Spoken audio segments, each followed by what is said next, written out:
नमस्कार मित्रांनो, स्वागत तुमचं आपल्या आजच्या ब्लॉगमध्ये. तर आजचा जो ब्लॉग आहे हा स्पेशली आता माझ्या एका मित्राची रिक्वेस्ट होती. ॲक्च्युली त्याने सांगितलेलं की इकडनं पूर्ण एंड टू एंड जर्नी जी असते इंडियातून ज्यावेळेस आपण सिंगापूर वगैरे किंवा बाहेरच्या कंट्रीत जातो, तर त्यावेळेला कुठले काय प्रोसेस असते, कसं आपल्याला जायला इंटरनॅशनल ट्रिपसाठी किंवा ट्रॅव्हलसाठी. तर त्याच्या रिलेटेडचा हा व्हिडिओ आणि तुम्हाला एंड टू एंड जर्नी बघायला की यात थोडी माहिती मिळेल की काय प्रोसिजर असतात, काय क्लिअरन्स करायला लागतात आपल्याला. सगळ्यात पहिलं तर आता मी बॅग आता जवळपास भरलेली बॅग आता झाली आहे. पण यात आपल्याला सोबत आहे ना डॉक्युमेंटमध्ये सगळ्यात पहिलं आपल्याला आहे ना पासपोर्ट हा इंटरनॅशनल ट्रिपसाठी ना मस्ट आहे. हा लागतोच आपल्याला. त्याशिवाय इव्हन आपल्या इंडियातल्या एअरपोर्टमध्ये पण तुम्हाला एंट्री मिळणार नाही. आणि त्या व्यतिरिक्त तुम्ही जर टुरिस्ट व्हिसावरती येणार असाल तर टुरिस्ट व्हिसाचा तुम्हाला पहिला प्रिंट घ्यायला लागेल. ती एक सोबत असू द्या. सोबत लागतं तुम्हाला, कारण आतमध्ये ना खूप थंडी असते. त्यांनी एसी खूप चिल्ड केलेला असतो. आणि आता माझ्या केसमध्ये माझी तर सिंगापूर एअरलाईन आहे, पण आता इकडनं जाताना खूप थंडी वाजणार आहे. त्यामुळे आता थंडीचे दिवस असल्यामुळे मी आता जॅकेट पण कॅरी करतो इकडनंच. पण जर चांगली फ्लाईट असेल तर तुम्हाला ते ब्लँकेट वगैरे प्रोव्हाइड करतात, शाल वगैरे देतात चांगल्यातली. त्याचबरोबर हेडफोन असू द्या टाइमपास म्हणून. इथून मुंबई ते सिंगापूरची जर्नी आहे around 5 hours and 15 minutes around होते. तर त्यावेळेला तुम्हाला हेडफोन मदत करेल. काहीतरी मूवी वगैरे बघत टाइमपास करत तिथं तुम्ही पोहोचून जाल. ठीक आहे, तर कंटिन्यू करा हा ब्लॉग.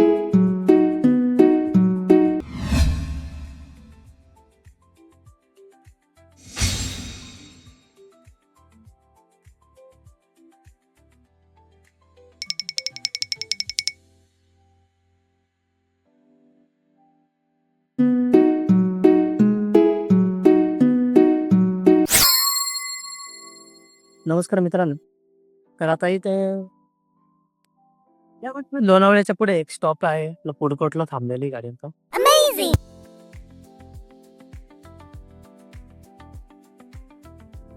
तर आता इकडे काय मी नाश्ता वगैरे काही करणार नाही, कारण आता पुन्हा एकदा डाएट मोड ऑन करायला लागणार आहे. गेले 8-10 दिवस जसं इकडे इंडियात आलेलो होतो, तर भरपूर असं खाल्ल्यानंतर 2-4 किलो वजन तरी ॲटलिस्ट वाढलेलं आहे. तर पुन्हा आता कंट्रोलमध्ये करण्यासाठी डाएट मोड ऑन केलं आहे. तर चला आता थोड्याच वेळात आता एअरपोर्टला पोहोचेल. अजून हार्डली एक 1-1.5-2 तास. तर भेटूया एअरपोर्टला. तर आपण फायनली पोहोचलेलो आहोत आपल्या एअरपोर्टला, मुंबई एअरपोर्ट. आणि इथे उतरल्यानंतर सगळ्यात पहिलं आपलं आहे ना, ज्यावेळेस तुम्ही कारमधनं कॅबमधून ज्यावेळेस उतराल तर त्या तुम्हाला ना त्या लाईनीमध्ये भरपूर असे बोर्ड दिसतील. माझ्या पाठीमागे असलेला जो बोर्ड आहे त्याच्यावरती इंडिगो लिहिलेलं आहे. तर हे प्रत्येक एअरलाईनची त्यांनी असे नाव लिहिलेले असतात, जेणेकरून जे त्यांचं जे बोर्डिंगचं जे काउंटर आहे, बोर्डिंग पासचं काउंटर, जिथून आपल्याला बोर्डिंग पास मिळतो, तर तिथनं प्रत्येकाचे एक सेपरेट गेट ठेवलेले आहे. तर आता मी सिंगापूर एअरलाईन बुक केलेली असल्यामुळे माझा तो बोर्ड दिसेल तुम्हाला 7 नंबरला, तिकडनं मी एंट्री करेल. आणि ती पहिली स्टेप तिकडनं अशी असेल की तुम्हाला जे आपले ऑनलाईन वगैरे आपण जे तिकीट बुक केलेलं असतं आणि त्याचबरोबर आपण जो पासपोर्ट कॅरी केलेला असतो तो आपल्याला दोघंही इकडे एंट्री करताना दाखवायला लागतो, जेणेकरून ते आपल्याला अलाव करतात की बोर्डिंग पास काउंटरच्या जवळ जाण्यासाठी. तर सिक्युरिटी रिझनमुळे आता पुढे कॅमेरा वगैरे मी कॅरी करणार नाही कुठेच. फक्त आता तुम्हाला इकडे दिसत असेल की इथे ही सिक्युरिटी चेक आहे. हे पास केल्यावरती आपण भेटूया बोर्डिंग पासच्या काउंटरजवळ. तर मित्रांनो, आता बोर्डिंग पास काउंटरच्या जवळ आलेलो आहे. आता माझ्या पाठीमागे जे तुम्हाला दिसतं आहे हे आहे सिंगापूर एअरलाईनचं बोर्डिंग पास काउंटर. आणि तुम्ही आपल्या मागे गर्दी पण बघू शकता. तर या क्यूमध्ये उभं राहून तिकडे आपल्याला आपला पासपोर्ट, विजा आणि तुमचं ऑनलाईन काढलेलं तिकीट या तिन्ही गोष्टी दाखवल्यानंतर तुम्हाला बोर्डिंग पास मिळेल. ही आपली आहे दुसरी स्टेप. आणि ज्यावेळेस आपल्याला इकडे आपण बोर्डिंग पास घेतो त्याच वेळेला जर तुमच्याकडे काही बॅग वगैरे असतील, 30 kg आता सिंगापूर एअरलाईन अलाव करते. एअरलाईन टू एअरलाईन डिफरंट आहे. तर ते तुम्ही तिकडेच सबमिट करू शकता, आपल्या मोठ्या बॅग वगैरे असतील त्या. तर त्याचसोबत मित्रांनो, इकडे ज्यावेळेस तुम्ही बॅग वगैरे सबमिट करणार आहे ना, तर नक्की ती बॅग आहे ना एकदा तपासून बघा, की त्यामध्ये कुठल्याही प्रकारची बॅटरी वगैरे नसल्या पाहिजेत. ज्या सेल वगैरे असतात किंवा आपण पॉवर बँक ठेवतो असं काही त्यात नसायला पाहिजे. आणि त्याचसोबत काही-काही लोकं जे फॅमिली वगैरे घेऊन जातात, की ते किराणा वगैरे पण माल घेऊन जातात. तर त्यात खोबरं वगैरे घेऊन जाण्याचा प्रयत्न करतात. ते खोबरं पण ॲक्चुअली इकडे अलाउड नसतं. मला एक्झॅक्ट कारण माहीत नाही, की का नाही अलाउड करत, पण ते अलाउड नसतं. आता माझ्या हातात तुम्हाला माहिती आहे बोर्डिंग पास दिसला असेल. आता आपण आलेलो आहे हे इंटरनॅशनल डिपार्चर, ज्या ठिकाणी आता आपल्याला जो बोर्डिंग पास मिळालेला आहे, तो बोर्डिंग पास आपल्याला इकडे स्कॅन करून आपल्याला एंट्री भेटते आतमध्ये. आणि तिकडे गेल्यानंतर अजून आपल्याला एक स्टेप 4 राहील, ज्यामध्ये आपल्याला आपल्या सिक्युरिटी चेक होते, ज्यामध्ये बॅग वगैरे तुम्हाला दिसेल आता पुढच्या स्टेपमध्ये. तर मित्रांनो, आपण आता इंटरनॅशनल डिपार्चरला ज्यावेळेस आपण आता एंट्री केलेली आहे अजून एका सिक्युरिटी चेकसाठी. आता इकडे तुमच्या ज्या बॅग वगैरे असतील, त्यानंतर म्हणजे आता फ्लाईटमध्ये आता बसण्यासाठी तुम्ही आता जे पण कॅरी करतायत, ते सगळे आता तुमचं चेक होणार इकडे. तसे तुमच्याकडे आता जर हँड कॅरी बॅग असेल ती होईल. त्यानंतर बेल्ट असेल तर बेल्ट, परत तुमचं वॉच वगैरे आणि या सगळ्या गोष्टींचा स्कॅन आता या चेक्समध्ये होणार, या स्टेपमध्ये होणार. तर बघूया आता इकडे तुम्ही आल्यानंतर आहे ना, तुम्हाला एक तो ट्रे वगैरे भेटेल. तर त्या ट्रेमध्ये तुम्हाला सगळ्या तुमच्या ज्या पण वस्तू आहेत, त्या ठेवायच्या आहेत. पण इकडे आल्यानंतर आहे ना, एक तुम्ही काळजी घ्यायला हवी, की जो तुमचा पासपोर्ट आणि जो तुमचा आता जे मिळालेला बोर्डिंग पास आहे, हा तुम्ही हातातच ठेवा. कारण आपण घाईघाईमध्ये ना, हे सगळं ज्यावेळेस तिथं ठेवतो ना, सिक्युरिटी चेकच्या वेळेला, तर कदाचित तो आपण तिकडे हरवण्याचे पण चान्सेस खूप असतात आणि तो तुम्ही घेऊन कॅरी करू शकतात, काही अडचण नाही. तर हे असा ट्रे घ्यायचा, त्या ट्रेमध्ये तुमच्या सगळ्या वस्तू ठेवून द्यायच्या आणि त्यानंतर तुम्हाला त्या पूर्ण स्कॅन झाल्यानंतर त्या वस्तू तुम्हाला पुन्हा मिळतात.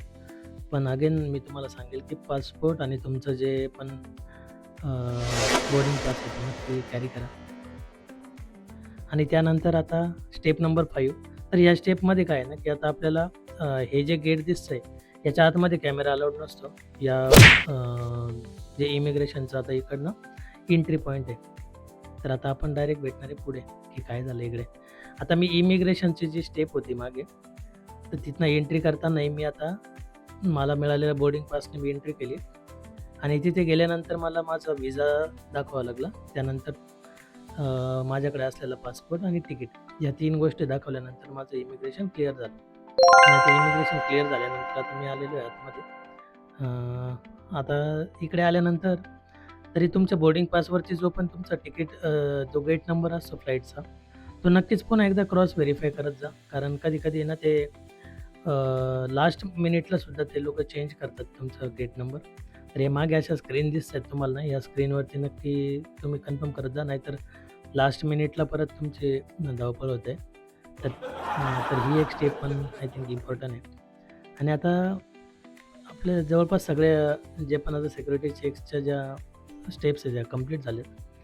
आता आजूबाजूला आपण आता ज्यावेळेस ते इमिग्रेशन चेक कंप्लीट झाल्यानंतर आहे ना, ते भरपूर अशा ड्युटी फ्री वस्तू असतात. ज्यामध्ये इलेक्ट्रॉनिक वस्तू या थोड्याफार स्वस्त मिळतात. बाकी फूड, क्लोथ्स या बाकीच्या वस्तू खूप महाग असतात. आता तुम्हाला मी एक वन बाय वन दाखवेल, की जसं आता Appleचे प्रोडक्ट वगैरे जे आहेत, फोन वगैरे इलेक्ट्रॉनिक्समध्ये असं परत Samsungचे पण आहेत तिथे.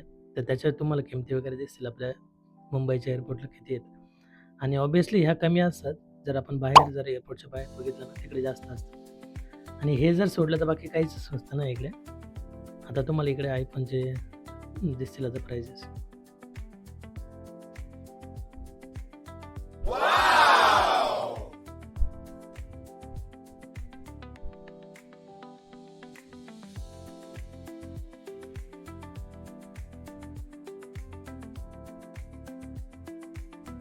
अशा भरपूर अशा वस्तू आहेत त्यांच्याकडे, ज्या इलेक्ट्रॉनिक वस्तू त्या ड्युटी फ्री असतात आणि थोडाफार फरक पडतो प्राईसमध्ये.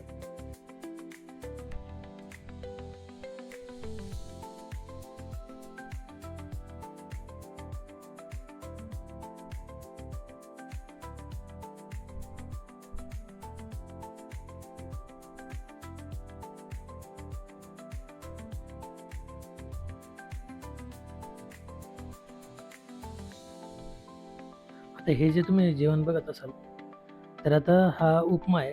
₹440 चा उपमा आहे. मी तुम्हाला बोललो, की जेवण खूप महाग असतं इकडे. मग त्यामुळे तुम्हाला जर बाहेर मिळालं, तर तुम्ही नक्की बाहेरूनच तुम्ही ना जर ट्राय केलं ना, जेवण वगैरे करून या किंवा मध्येच जर एअरपोर्टमध्ये येण्याच्या अगोदरच जर तुम्हाला कुठे हॉटेल वगैरे भेटलं, तर तिकडे तुम्ही खाल्लेलं परवडेबल राहील. आता इथे ₹490 चा वडापाव आहे. असं काही नाही, की 490 चा वडापाव म्हणजे काहीतरी एकदमच अल्टिमेट असा वडापाव आहे. कधी-कधी आपल्याला बाहेर एखाद्या ठेल्यावरती जो मिळतो ना वडापाव, तो नक्कीच आहे 490 पेक्षा आहे ना खूप छान असतो. आणि आता आपण जाणार आहे, की फायनल स्टेप ज्या ठिकाणी आता सगळे सिक्युरिटी चेक झाल्यानंतर आपलं बोर्डिंग बोर्डिंग पासवरती जो पण आपल्याला जो गेट नंबर आहे, त्या गेट नंबरच्या आपल्याला तिथे कमीत कमी 1 तास अगोदर तरी पोहोचायचं आहे. समजा माझी फ्लाईटचं टायमिंग जर 12 वाजेचं असेल, तर 11 वाजेला मी तिथे असलो पाहिजे. 1 तास अगोदर बोर्डिंग चालू होते त्यांची आतमध्ये बसवण्यासाठी.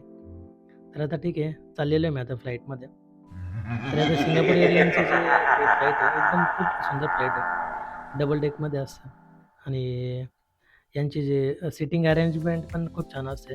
लेग रूम वगैरे चांगला असतो त्यांचा आणि त्याचसोबत तिथे जेवण वगैरे पण ऑफर करतात ते. तिकीटमध्येच इन्क्लुडेड असतं ते. त्याचसोबत ते शाल वगैरे देतात कारण थंडी वगैरे खूप असते.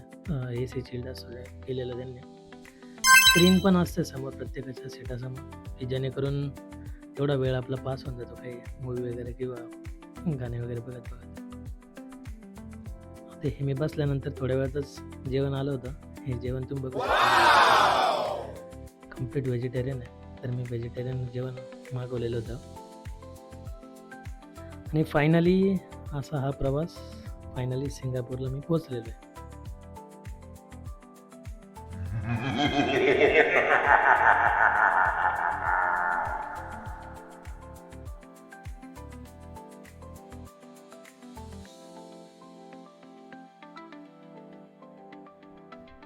तर ज्यावेळेस तुम्ही इकडे सिंगापूर मध्ये पोहोचणार त्यावेळेस जे अरायव्हल नावाचं जे तुम्हाला समोर दिसत असेल, की जो एरो आहे, त्याला आपल्याला फॉलो करत तिथपर्यंत पोहोचायचं आहे. आणि अरायव्हलला गेल्यानंतर आपलं इमिग्रेशन होतं आणि इमिग्रेशन नंतर आपल्याला बाहेर येता येतं. जिथे आपल्याला आपल्या चेक इन केलेली जी बॅग असते, ती मोठी बॅग मी तुम्हाला सांगितली होती, जिथं बोर्डिंग पासच्या ठिकाणी जर आपण सबमिट केली असेल, तर ती आपल्याला इकडे भेटते. आणि इकडे अजून एक असतं, एक एस-जी अरायव्हल कार्ड म्हणून, जिकडे आपल्याला बेसिक इन्फॉर्मेशन विचारली जाते. तर मी रिकमेंड करेल, की हे अगोदरच आपण जर ऑनलाईन पण सबमिट केलं तरी चालतं. त्याची हार्ड कॉपी येताना आपण सोबत आणायची. आणि जर इन केस तुम्ही नाही आणली, तर इकडे तुमच्याकडे इथे ऑप्शन असतो, की आल्यानंतर त्यांच्या इथे हे बघा तुम्हाला दिसत असेल, की इथे तुम्ही ऑनलाईन भरू शकतात सगळी इन्फॉर्मेशन. आणि इकडे आपल्यासारखं मॅन्युअली इमिग्रेशन नाही होत. इकडे फक्त आपण इकडे इमिग्रेशनचं तुम्हाला गेट दिसत असेल. इकडे फक्त आपला पासपोर्ट जरी ठेवला, तरी ते गेट ओपन होतं. आणि फायनली इकडे बाहेर आल्यानंतर आपलं जे पण आपलं बेल्ट नंबर आपल्याला एअरलाईनवाले अगोदरच उतरताना सांगतात, की ह्या बेल्ट नंबरवरती तुमची बॅग येणार आहे. तर ते एकदा आपला बेल्ट आणि हा नंबर फ्लाईटचा चेक करून आणि बॅग कलेक्ट करायची. Thank you.